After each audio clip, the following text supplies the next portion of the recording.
Thank you very much, Satya, for your informative briefing. And now I would like to make a statement on my national capacity.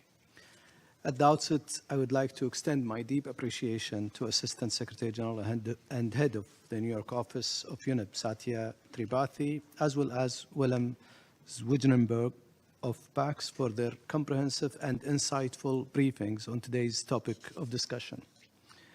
I would also like to thank Estonia, Peru, and Germany for co-hosting this meeting with us. Colleagues, 28 years ago, Kuwait witnessed one of the greatest man-made environmental disasters in history when over 600 of its oil wells were deliberately torched by the retreating Saddam Hussein's army from Kuwait. Simply put, the environment was exploited as a weapon of war. The environmental impact of those oil fires was immediate and stretched far beyond Kuwait's borders. As a country that has suffered directly from an environmental catastrophe as a result of conflict, we see the importance of once again highlighting this issue and the conflict environment nexus by convening this Security Council Arria Formula meeting as a follow-up to the first one that Kuwait co-hosted along with Germany in November 2018. Ladies and gentlemen, the environment is always the silent victim of wars. Exploitation during armed conflict has the potential to trigger further social, economic, security, and political implications with short and long-term consequences. We have seen that in recent conflicts spanning all corners of the world, in the Middle East, Africa, Asia, South America, and Europe, involving states as well as non-state armed actors. The question is, how can we improve the protection of the environment during the armed conflict? First, political will. We must find the political will to implement the valuable international laws, norms, and legal frameworks and principles at our disposal that aim to protect the environment in times of conflict and prevent environmental degradation. The natural environment is protected under international humanitarian law in two main ways.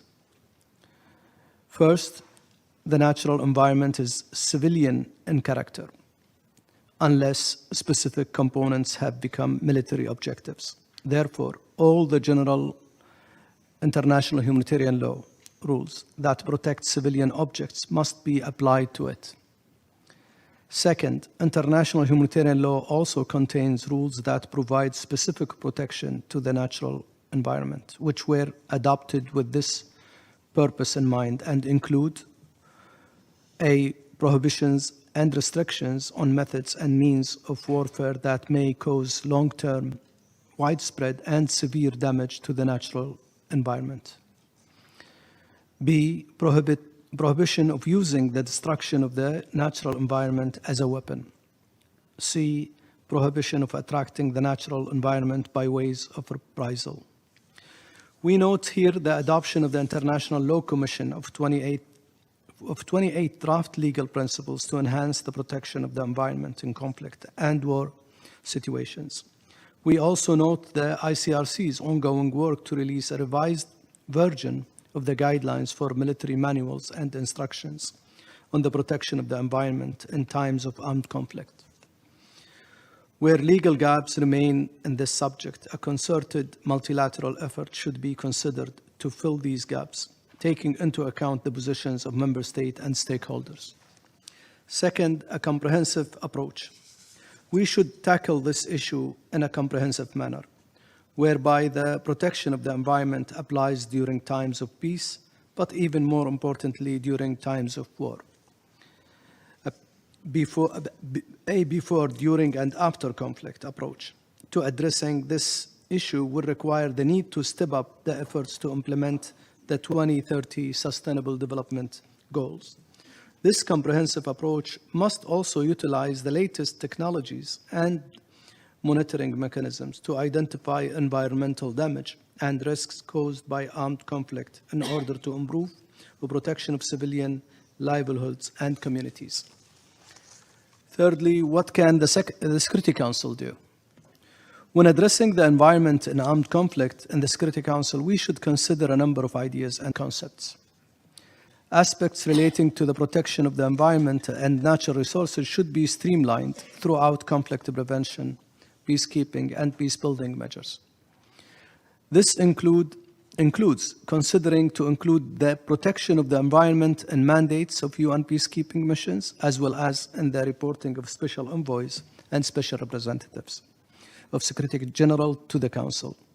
In some cases, resolving an issue related to natural resources in a conflict zone may actually help in easing tensions among disputing parties and serve as a confidence-building measures that contributes to achieving conflict resolution and building peace.